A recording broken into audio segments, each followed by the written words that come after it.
Sometimes the strongest connections come from places we never expect. This is a story about friendship, trust, and that invisible line where comfort turns into something deeper, something real. I used to think my best friend was joking whenever he teased me about how close we were. I'd laugh it off, tell him he was being ridiculous. But that night, when his eyes met mine with a kind of sincerity I hadn't noticed before, I realized it wasn't a joke.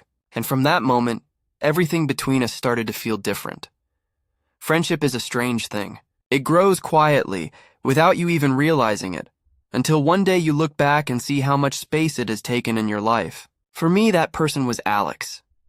We met during our sophomore year of college. He was the loud one, the guy who could turn any quiet room into laughter, who somehow made every stranger a friend. I was the quiet type, the one who noticed the small details and laughed softly in the background. Somehow, we balanced each other out. From late-night study sessions to long drives with no destination, we built something steady, a rhythm, a trust. Alex was the one I called when life felt heavy, and I was the one he turned to when his confidence slipped. By the time we graduated, our bond felt unbreakable, almost like family. Which is why that Friday night caught me off guard. It was supposed to be another simple hangout. I showed up at his apartment carrying way too many takeout boxes, the smell of burgers and fries filling the hallway. He opened the door with his usual grin, messy hair, mismatched socks, and that same carefree energy that made everything feel lighter. "Delivery boy," he said dramatically. "Come in, my hero." I rolled my eyes, setting the food down on the coffee table. "Pretty sure heroes get paid," I joked. "You'll be compensated with gratitude and pizza," he replied, handing me a drink. We fell into our familiar rhythm, food, laughter, and a comedy movie we'd already watched too many times. Alex sprawled across the couch while I sat trying not to spill ketchup on his blanket. Halfway through the movie, the sound of laughter filled the room. Alex shifted, stretching out lazily beside me. "You ever think about the future?" he asked suddenly, his tone softer than usual. I glanced over. "What do you mean?" "Like where we'll be in 10 years. He shrugged. "Yeah, if we'll still be doing this, just the two of us.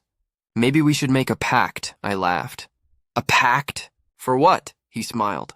"That no matter what happens, we don't lose this. Us. The way we are right now."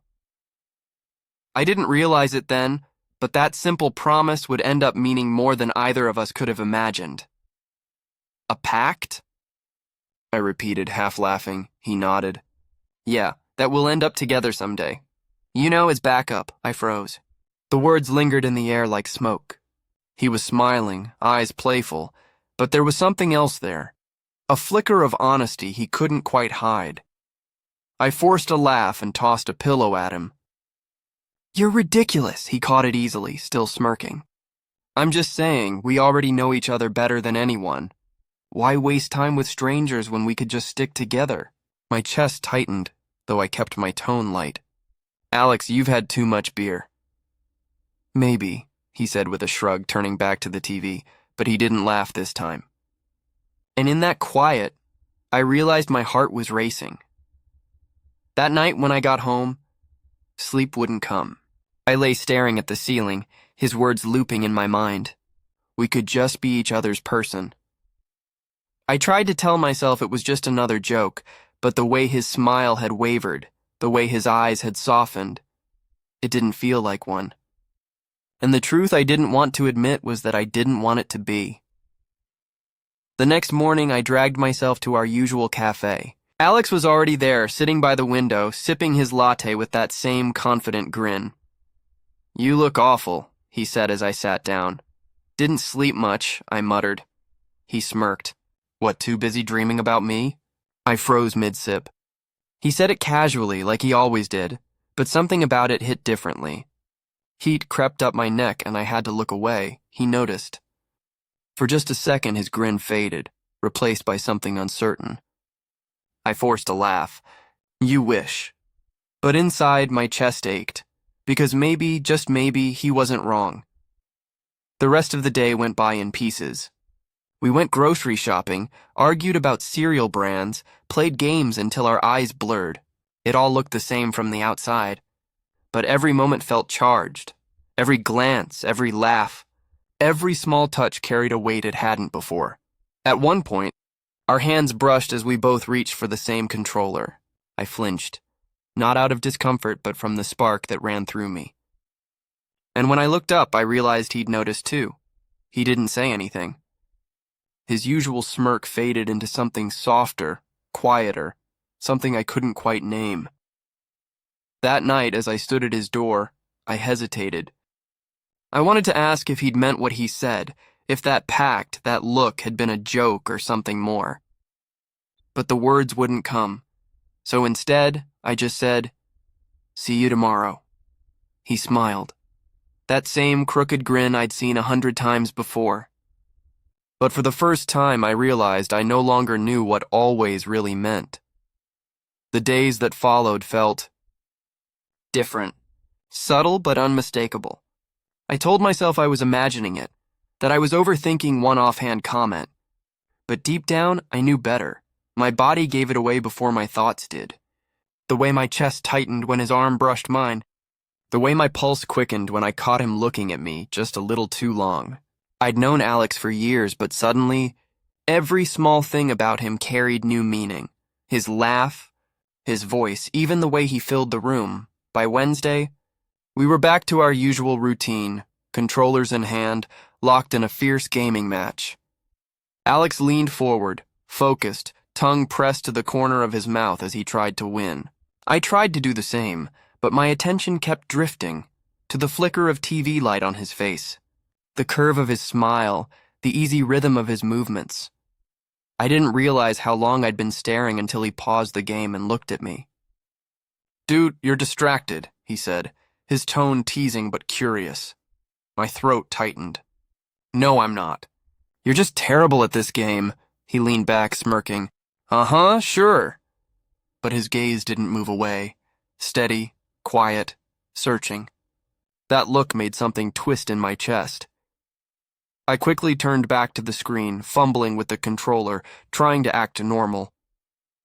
But my hands trembled, and he noticed. The tension only built from there.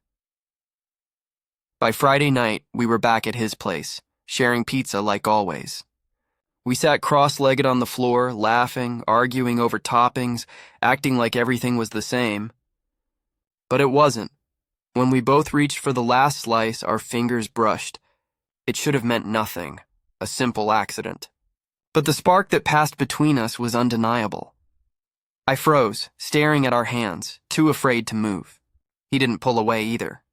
His fingers lingered against mine for just a moment too long before he quietly picked up the slice. When I finally looked up, his eyes were on me. Not teasing, not playful, but steady and unreadable. My chest tightened. I looked away quickly, pretending to focus on my drink.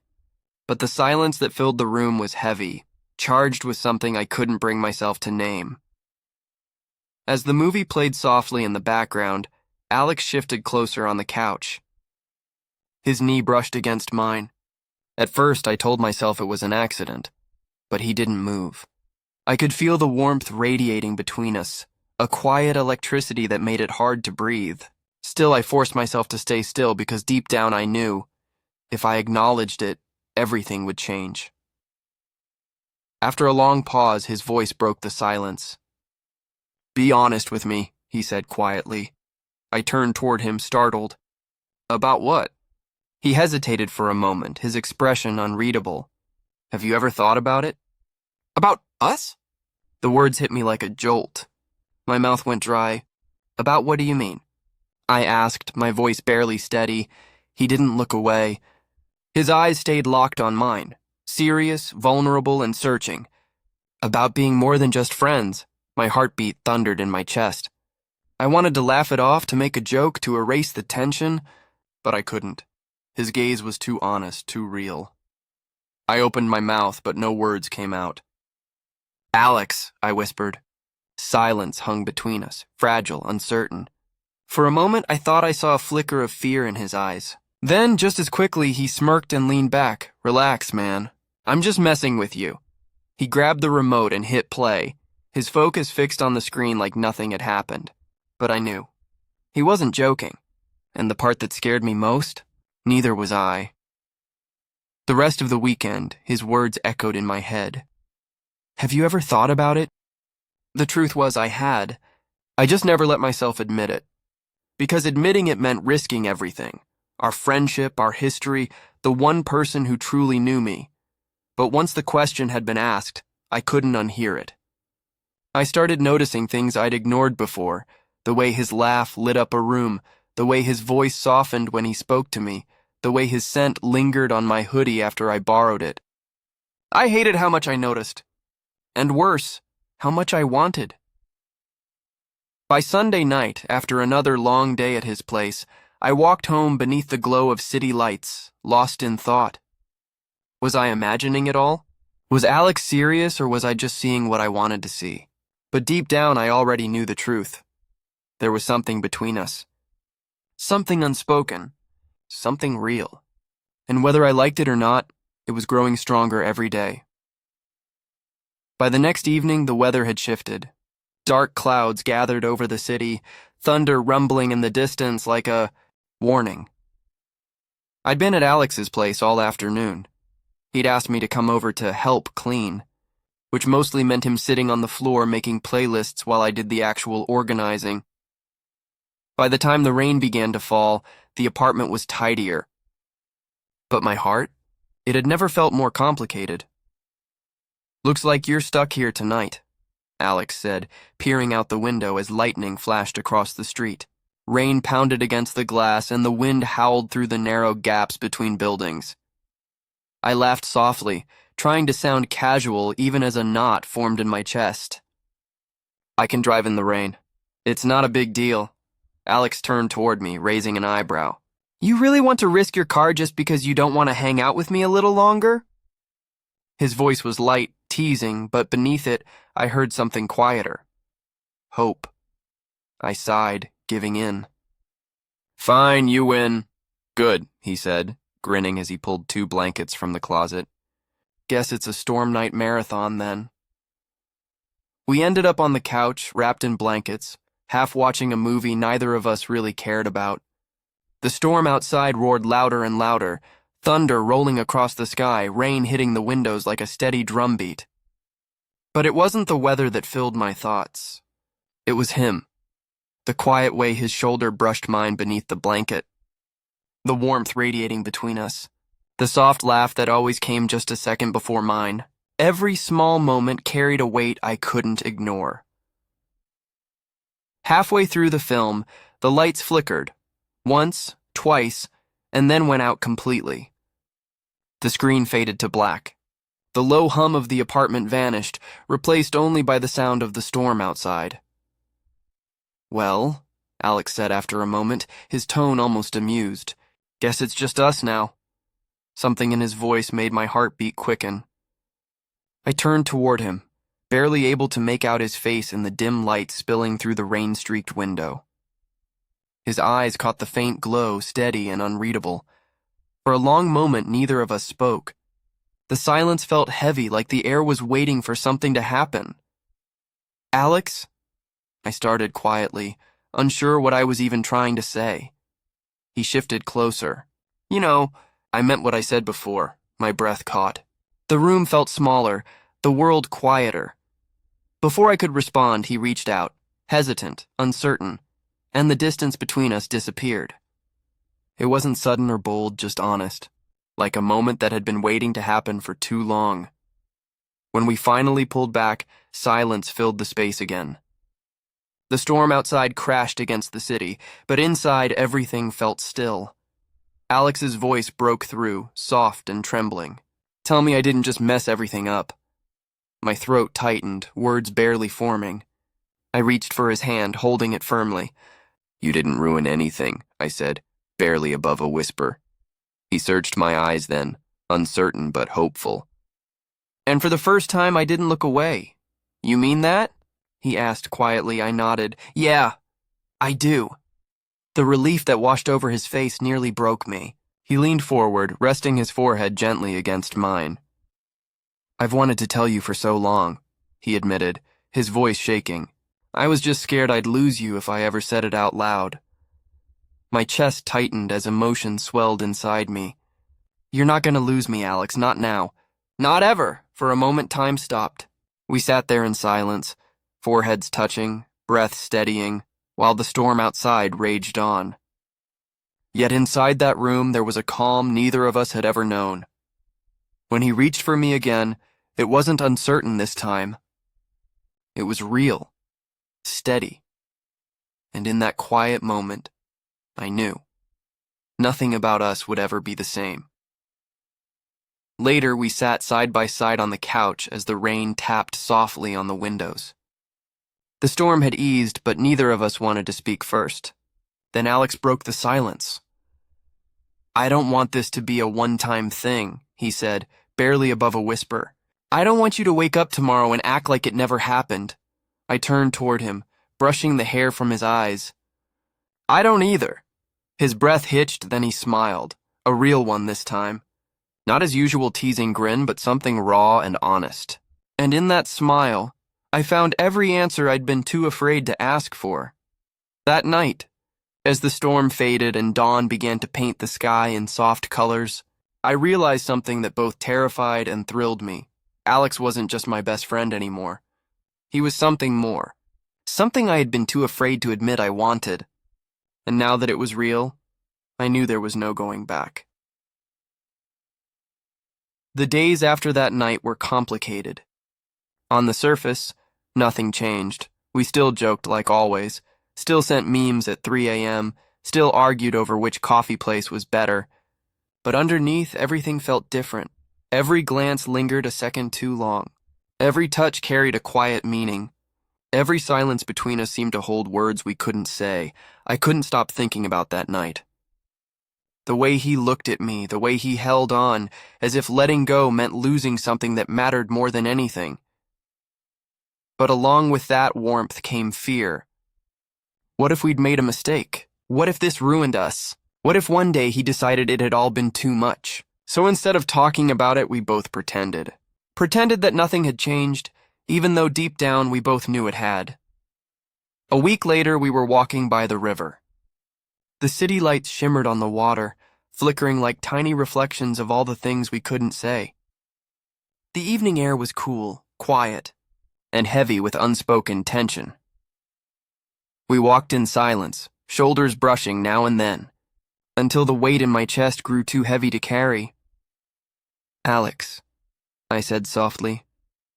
My voice nearly lost beneath the sound of the water. He glanced at me, hands deep in his hoodie pockets. "Yeah?" I hesitated, then finally asked, "What are we doing?" He frowned. "What do you mean?"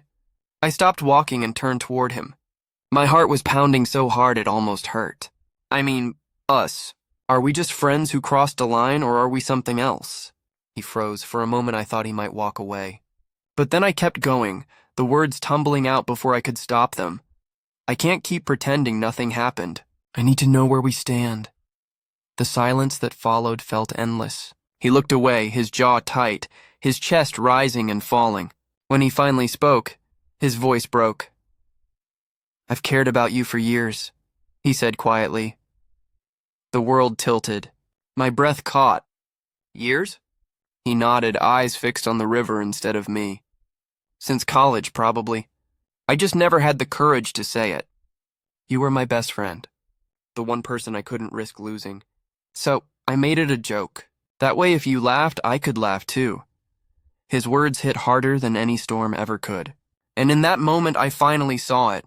All the things he'd never said, hiding in every joke, every glance, every silence between us.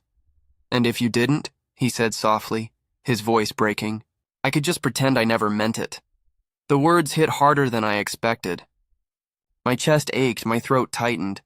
All the nights we'd shared, every joke, every moment I'd brushed off, they came flooding back, suddenly clear in a new light.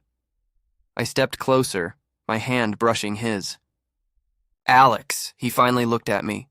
His eyes shimmered with fear and hope all at once.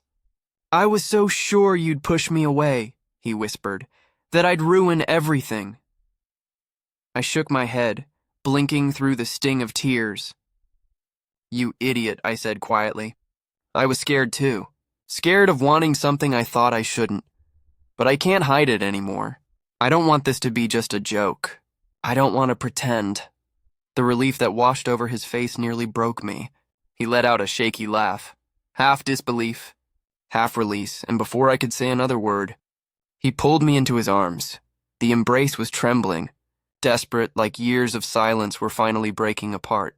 I held on to him just as tightly, feeling everything we'd never said between us. The noise of the city, the rush of water, the hum of lights, it all faded until it was only us. When he finally pulled back, his hands lingered on my face, thumbs brushing away the traces of tears. "So, we're really doing this?" he asked, voice barely above a whisper. I smiled through the blur. "Yeah, we are." That night, everything felt new. We walked back to his apartment hand in hand, our fingers intertwined like it was the most natural thing in the world. Every step felt lighter, every breath easier now that the truth was out. Inside, we sank onto the couch, not bothering to turn on the lights. His arm settled around my shoulders, my head rested against his chest. For the first time in weeks, the silence wasn't heavy, it was calm, steady, safe. "I don't know what happens next," I admitted softly. "Neither do I," he replied, pressing a light kiss to the top of my head. "But whatever it is, we'll figure it out together." And in that moment, I believed him. For the first time, the fear didn't outweigh the feeling, because what we had wasn't just friendship anymore. It was something real. The days that followed felt like stepping into a new chapter. On the surface, everything was the same coffee shop, the same jokes, the same late-night arguments about movies. But underneath, everything had shifted. There was a new energy between us, quiet, fragile, alive. When no one was watching, we held hands. Across crowded rooms, we shared secret smiles. And in the quiet nights when the world slowed down, we allowed ourselves to simply be honest, open, unguarded. One evening, we lay on Alex's couch, the soft flicker of the TV lighting the room, and for once, everything finally felt right. Some movie played in the background, but neither of us was really watching. I lay stretched out on the couch, my head resting in his lap, his fingers absent-mindedly running through my hair. "Do you ever regret it?" I asked suddenly, the words slipping out before I could stop them. He glanced down, his brow furrowed. "Regret what? This us?" For a moment his hand froze, then he shook his head slowly. "No, never, do you?" I hesitated. "Not regret," I said softly, "just fear." He let out a quiet laugh, not teasing, just tired. "Yeah," he murmured. "Me too." We sat there in silence for a while, the weight of that fear pressing between us. It wasn't just about what we felt. It was about what the world would think. Friends, family, expectations, all the unspoken things we'd never dared to imagine before. Finally, Alex spoke again, his voice quieter this time. "You know what scares me more?" "What?" "The thought of going back, pretending none of this ever happened. Losing you before I ever really had you." The honesty in his words made my throat tighten. I reached up, brushing my fingers along his cheek. "Then we don't go back," I whispered. "No matter what happens, we don't go back." He caught my hand, holding it tightly. "Deal. But promises are easier made than kept." The next morning at the cafe, a mutual friend slid into our booth without asking. He started talking, telling some funny story, and we smiled and laughed like we always did. Except now, under the table, our knees brushed. His fingers grazed mine for just a second too long, and I realized how impossible it was going to be to hide this. At one point, our friend paused, looking between us with a teasing grin. "You two seem closer than usual. Something I should know?" My heart stuttered. Panic rose in my chest. Before I could say anything, Alex leaned back casually, smirking. "Nah, same as always. You know us." Our friend shrugged, unconvinced but distracted, and moved on with his story. I exhaled slowly, relief mixing with something that stung, the quiet ache of pretending. Later, when it was just the two of us again, I asked, "Do you ever wish we could just tell them?" Alex looked away, thoughtful. "Every second," he said finally. "But it's not that simple." I nodded, though the silence that followed felt heavy. Because deep down, we both knew the truth. We didn't yet know how to balance what we wanted with the world we lived in. That night, we climbed up to the rooftop of his building. The city stretched out below, lights flickering like stars that had fallen to earth. The air was cool, the real stars faint but visible above the haze. Alex leaned against me, his head resting lightly on my shoulder. "Do you ever wonder what this would have been like?" he asked quietly. "If we'd admitted it years ago?" "All the time," I said with a small smile, brushing my hand over his. "But maybe we weren't ready then." He turned to look at me, his eyes reflecting the dim city glow. "And we are now?" I hesitated, then nodded. "Yeah," I whispered. "We are." He kissed me then, soft, lingering, filled with the quiet certainty of someone who had finally found what they'd been searching for. When we finally pulled apart, I whispered, "I don't care how hard it gets. I'd rather fight for this than live without it." His hands tightened around mine, his voice steady. Then we fight together. For the first time, it felt real. Not just a fleeting moment or a secret we were hiding, but a choice. We were choosing each other. Despite the fear. Despite the risk. Despite not knowing what the future would bring, and that choice changed everything. Love had always been there. Quietly waiting beneath the teasing, the laughter, the nights that felt too long when we were apart. It had been growing in the spaces between words, in glances that lasted a second too long, in the comfort we found in each other without even realizing why. What started as a joke turned into a truth neither of us could deny. And while I once thought Alex's offer was just something to laugh about, it became the most beautiful truth of my life. He wasn't just my best friend. He was my home, my heart, my forever. And together we chose love, no matter what came next.